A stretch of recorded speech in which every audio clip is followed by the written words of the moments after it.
I think that most people are using AI like a vending machine. They walk up to it, they'll press a button, and they hope that something useful will fall out. And when it does not work instantly, they start to blame the actual tool. The problem is not usually the tool. It is the way that people are actually using it. Because AI is not really a type of ask a random question and then get a miracle out of the machine. It's more like an actual mirror. It will reflect how clearly you think, how well you communicate, and how well you understand what good actually looks like. And that is why some people are getting ridiculous value from AI and other people are just generating slightly smarter nonsense. So in this video, I want to break down the 9 skills that actually separate people from getting ahead versus the people who are still fiddling around with prompts and hoping for the best. And I'm not talking about becoming some next level technical wizard here. I'm talking about becoming the kind of person that actually makes AI useful in a real business situation. Because once you learn these skills properly, AI will stop being a toy and it will start to become leverage for you. Most people never get good results with AI because they treat it like a shortcut instead of a system. They want speed without structure. They want output without thought. They want great result without giving AI enough to actually work with in the first place. And that is why they stay stuck. They will ask it vague questions, they will get vague answers,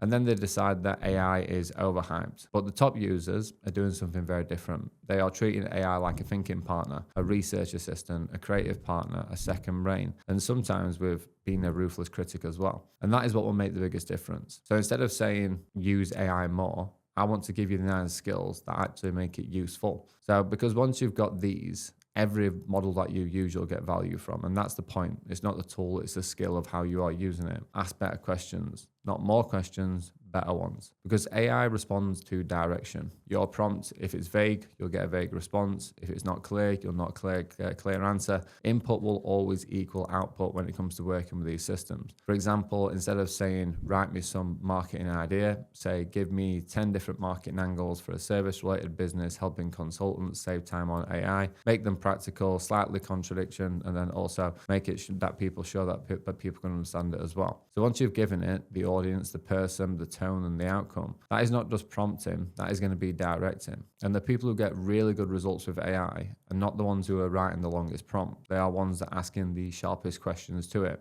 The second skill is taste, and this is the one that matters the most. AI can generate endless different options, 500, 5,000, 5 million.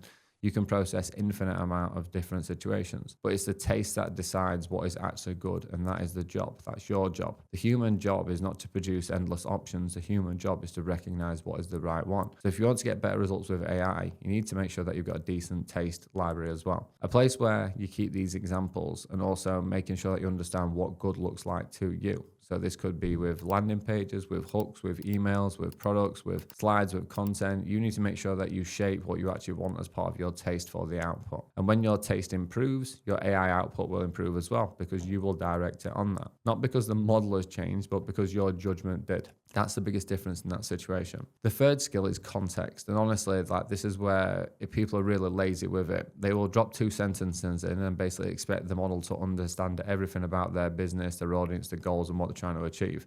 Right? It's not going to work like that. It's never going to happen. If you want to get better results, they need to give AI room to understand the world that you are actually operating in. So that means who you are, what you sell, who you're speaking to, what the problem is, what the goal is, what tone that you want, what good looks like, and what it also needs to avoid. And the more relevant detail that you provide, the more useful the answer will actually become. And I see this all the time with business owners. They will think saving time means giving less information, but usually they're just forcing themselves to rewrite the answers later. Give the context up front, and the model can do much of the heavy lifting for you. And that is how AI becomes genuinely useful in a business situation, because it has context, the same as a person would need context as well. And my favorite skill, right, is using AI as a critic, because most people will only ask them to basically get it to help them, right? And that's in easy mode. The real value is when you get the AI system to challenge you. So for example, what am I missing here, right? What is weak about this plan? Where could this fail? What assumptions am I making? What could go wrong? How would you break this idea down? That is where AI becomes genuinely powerful, because a good critic does not just say, nice idea, well done. A good critic will hit you with your blind spots, right? And if you're running a business, blind spots are so expensive, as you know. They'll cost money, they'll waste time, they'll create bad decisions, they will make you overconfident, and then you'll basically think that you're much better than what you actually are. So use AI to stress test all of your thinking and put judgment in place. The fifth skill is compression. This is the skill that people completely ignore most of the time, because AI can take in so much information, but it does not mean that it will always keep it and remember it. And if you want to not have chaos and also have organization, then one of the most important things that you can do is compress it into something usable. So that might be a huge transcript or a long meeting note or a pile of research or a full client call or a full piece of IP on your business. And then all you need to do with AI is ask it to compress it into key points and give it easy context that it can read and use. And it's an insanely useful skill because it means that the AI is not going to just help you create, but it's going to also help you remove the actual noise that you are using and also the system is using as well. And again, in business, this is so important because it'll catch up on you fast having too much to go through. And the next skill is organization, right? And I mean building something which is a proper home for all the knowledge that you are using. And this is where people level up properly. So instead of having loads of random chats everywhere, build projects, build co-workspaces, save your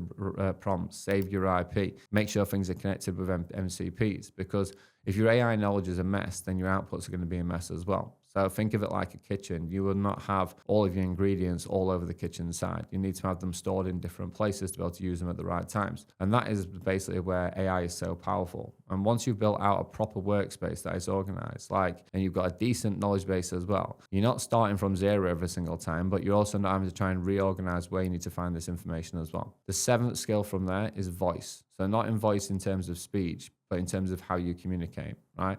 How you communicate with AI is the single most important element that you can use, which is why I'm heavily focused on always teaching my community and clients to use Whisperflow. So learning how to describe something with tone, pace, intensity, simplicity, and structure. You need to know the difference between short and aggressive and then clear and calm and also premium and descriptive and also quite minimalistic as well, right?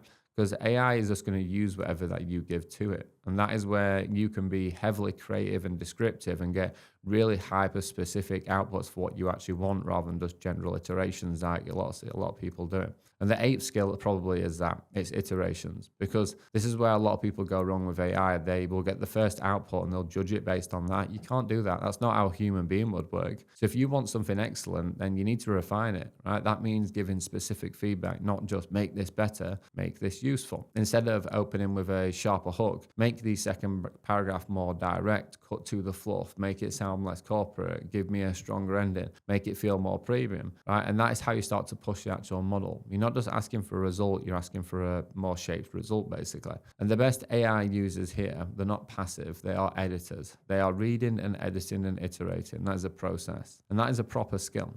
And the last skill is probably the most important one. And that is basically using AI to sharpen your own thinking, not replace it. Because AI can help you think faster, but it should not think for you. That is a trap. If you let it do all of the thinking, you will become lazy. If you use it to challenge, refine, organize, pressure test your thinking, you will become a hell of a lot stronger. And that is where the real opportunity is. The best users here are not handing over their basically judgment, they are using it to improve it. They will use AI to clarify ideas, they will stress test everything, they will spot blind spots, they will structure plans, and they will start operating from a place of 1%, which would have been impossible before. So if you want to stop using AI like 99% of people, focus on these. Asking it sharper questions, building a proper taste library, giving a better context, using AI as a critic, compress messy information, organize your knowledge, improve your communication, iterate like an editor, and then use AI to sharpen your thinking, never replace it. Do those 9 things and AI will stop being a gimmick. It will start